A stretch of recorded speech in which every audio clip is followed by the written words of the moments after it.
Hello అండి, అందరికీ నమస్కారం. ఈ వీడియోలో అమెరికాలో తల్లిదండ్రులు పిల్లల్ని పెంచేటప్పుడు ఏమనుకుంటారో ఒకసారి చూద్దాము. వాళ్ళు బాగా సంపాదిస్తుంటారు కాబట్టి మన ఇండియన్సే, మళ్ళీ అమెరికన్స్ కాదు. అమెరికన్స్ ఫుల్ సంపాదించినా సరే వాళ్ళ పిల్లలకి ఎవరికీ పెట్టరండి. వాళ్ళదే అన్నమాట. వాళ్ళదే అనుభవించడం లాంటివి చేస్తారు. వాళ్ళ పిల్లలు ఏదైనా కావాలనుకుంటే ఒక వయసుకు వచ్చిన తర్వాత వాళ్ళు సంపాదించుకోవడం మొదలు పెట్టుకొని మీరు సంపాదించుకొని మీరు ఖర్చు చేసుకోండి అని మాట్లాడతారనమాట.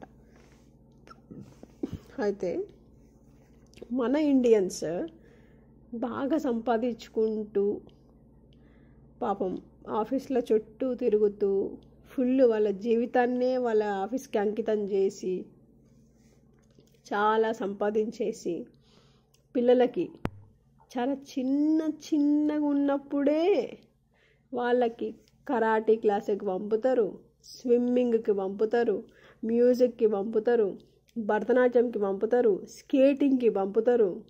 అసలు ఎన్నంటే అసలు ఎట్లుండాలంటే మొత్తం ఆల్రౌండర్ ఉండాలన్నమాట. అందరి పిల్లలకి అదే ఆశ.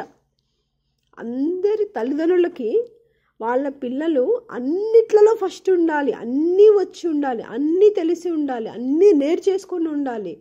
మా పిల్లడు అన్నీ చేయగలగాలి అనే ఆశ. ఆ కారణంతో ఏకంగా పద్యాలు చదివించేసి, ఏమంటారు, సంస్కృత లాంగ్వేజ్ చదివించేసి, వాళ్ళ నేటివ్ ప్లేస్ లాంగ్వేజ్ స్కూల్లోకి పంపించేసి, ఆ స్కూల్ నేటివ్ లాంగ్వేజ్ నేర్పించేసి, ఏంటంటే అన్నీ రావాలి, అన్నిట్లలో ఉండాలి, అన్నీ తెలిసి ఉండాలి అనే ఉద్దేశంతో సంపాదిస్తున్నాం కాబట్టి మేము మా పిల్లలకి అన్నీ ఇస్తున్నాము అనే ఆలోచనలోకి వస్తారు తెలుసా, వీటన్నిటికి పంపించి తల్లిదండ్రులు పిల్లల్ని. కానీ నిజానికి ఆ పిల్లలకి బంధాలు ఇస్తున్నారా, బంధాల నుంచి వచ్చే ప్రేమలను ఇస్తున్నారా, విలువను తెలియజేస్తున్నారా? ఏదున్నా సరే చేతిలో ఉన్న 1 రూపాయి అయినా, 10 రూపాయలైనా, లేదా డ్రెస్ అయినా, బంధమైనా, బంధువులైనా, అమ్మైనా, నాన్నైనా, లేదా ఫుడ్ అయినా, ఏది నీ దగ్గర నీ ఇంట్లో నీ కోసం నువ్వు కొనుక్కుంది ఉందో దాని విలువ తెలిసేలాగా చేస్తున్నారా? బాధ్యతలు తెలిసేలాగా చేస్తున్నారా?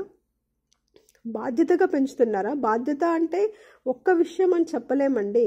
మనం మాట్లాడే మాట, చూసేది, చేసేది, వేరే వాళ్ళతో ప్రవర్తించేది, తల్లిదండ్రులని చూసుకునేది, వాళ్ళ ఆరోగ్యం పట్ల వాళ్ళు శ్రద్ధగా ఉండేది, వాళ్ళు పైసా ఖర్చు చేసేటప్పుడు చేసేది, పని చేసేటప్పుడు చేసేది, ఎథిక్స్ పాటించేటప్పుడు పాటించేది, ఒకవేళ ఎంజాయ్ చేయాలనుకున్నా కూడా అందులో కూడా హద్దుల్లో ఉంటూ అలాంటి బాధ్యతలు ఏమైనా నేర్పుతున్నారా?